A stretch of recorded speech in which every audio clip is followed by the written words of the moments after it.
Good day. My name is Theodor Fontane. I was born in 1819 in Neuruppin, and I departed this world in 1898 in Berlin. They called me an apothecary who wrote novels, and that is true. But above all, I was an observer, a listener. You might wonder what an old man from the 19th century could possibly have to say to you here in the year 2026. Well, I have heard that your world has become very loud. Notifications everywhere, alarms, news screaming that everything is urgent. They tell me that people stare at glowing rectangles for hours on end and forget to speak to one another. In my final novel, Der Stecklen, almost nothing happens. An old man dies, 2 young people marry. That is all, 500 pages of it.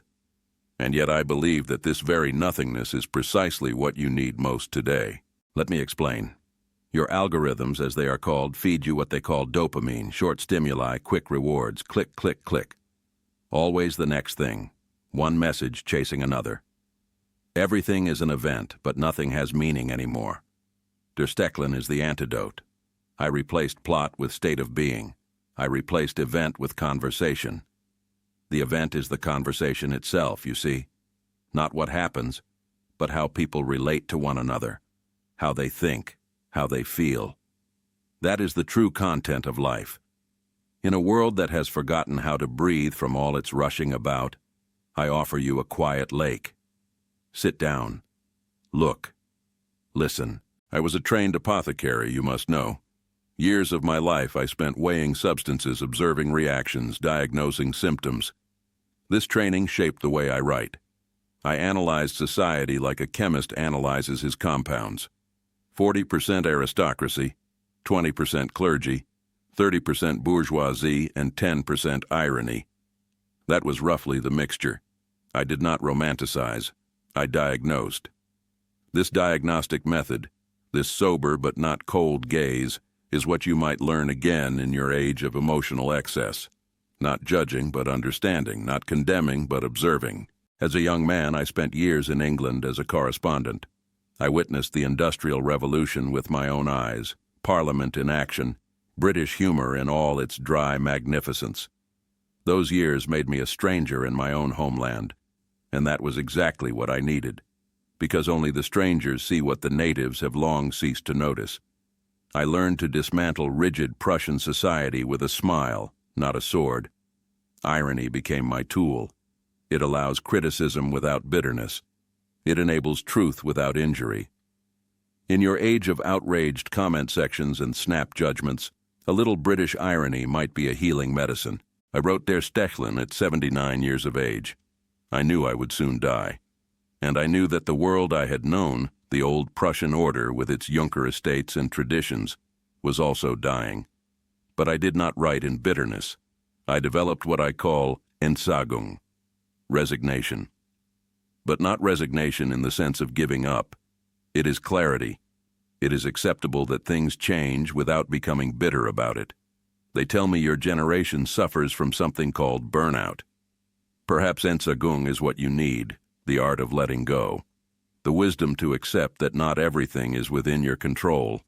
The dignity to greet inevitably changes with a smile. I summarized it myself. An old man dies, 2 young people marry. That is just about everything that happens in 500 pages. Some called me boring for this. I called it truth. Because you see, life does not consist of explosions and car chases. It consists of conversations over tea, walks through the forest, and the quiet murmuring of a lake. The great dramas play out in small gestures. I replaced plot with what the French call causerie, chatter. The artful, seemingly aimless conversation in which, however, all the essential truths of human coexistence reveal themselves. They tell me that in your time something exists called a podcast. People listen to other people talking for hours, without pictures, without action. This amuses me, because Der Stecklen has nothing other than a written podcast. It consists almost entirely of dining, walking, and talking. The action lies in the exchange of ideas, in the listening, in the silence between words. Perhaps your hyper-connected world does long for what I offered. Real conversations. Not comments under posts, but the slow, patient development of a thought in dialogue with another human being. At the heart of my novel lies a lake. The Stecklin, a quiet lake in the solitude of Brandenburg. But this lake has a peculiar quality. When something great happens somewhere in the world, when a volcano erupts in Iceland or the earthquakes in Lisbon, a red rooster, a fountain of water, shoots up from the depths of the lake. This is mythology, certainly, but it is also true your time knows well. Everything is connected. The great interconnectedness, I called it. What happens in China reaches Europe. What occurs in America shakes the markets in Berlin. I anticipated your internet, did I not? The lake is a prototype of global networking, but unlike your internet, it does not roar. It lies still and reflects the sky, and only sometimes, when it truly matters, does it give a sign. Let me introduce you to the main characters. Dubslav von Stecklin is the patriarch, an old Brandenburg Junker whose world is in decline, but he knows it. And instead of becoming bitter, he meets this decline with humor and dignity. When he loses a political election to a social democrat, no less, he throws a dinner party. Now I am comfortable, he says, because now I no longer have to pretend that I am important. This is Entsagung in its most beautiful form. The ability to transform defeat into liberation, to prioritize human connection over political victory. How many of your contemporaries, dear viewers, could say the same for themselves? Melusine is my most modern character, named after the mythical water spirit who is never quite graspable.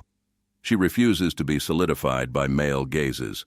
She is intelligent, independent, ironic.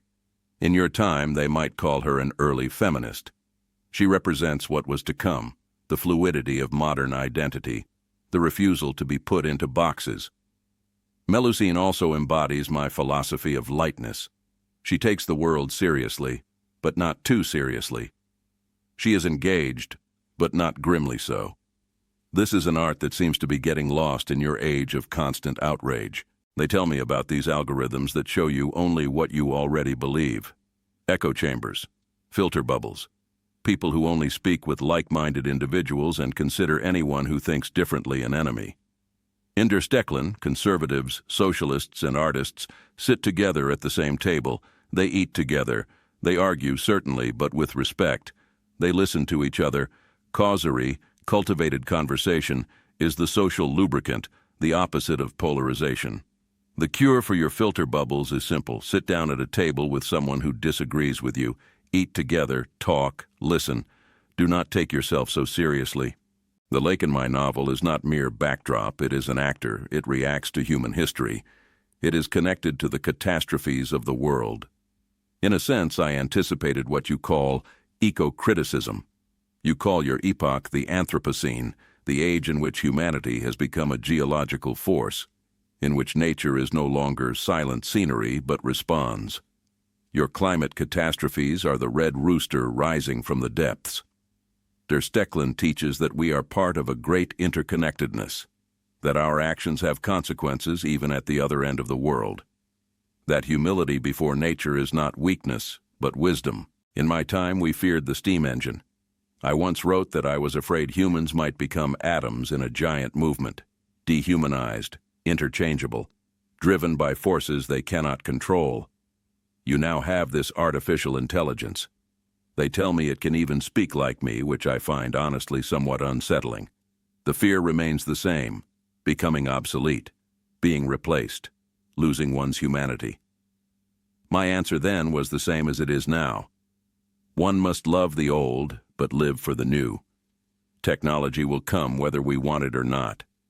The only question is whether we preserve humanity in the process. I would like to introduce you to Pastor Lorenzen. He is the moral voice of the novel, but without moralism. A liberal clergyman who understands Christianity socially.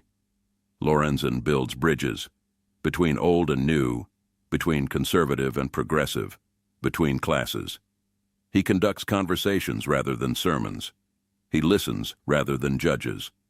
In a polarized world, we need Lorenzens, people who do not stand on one side, but in between, who can translate, who enables dialogue.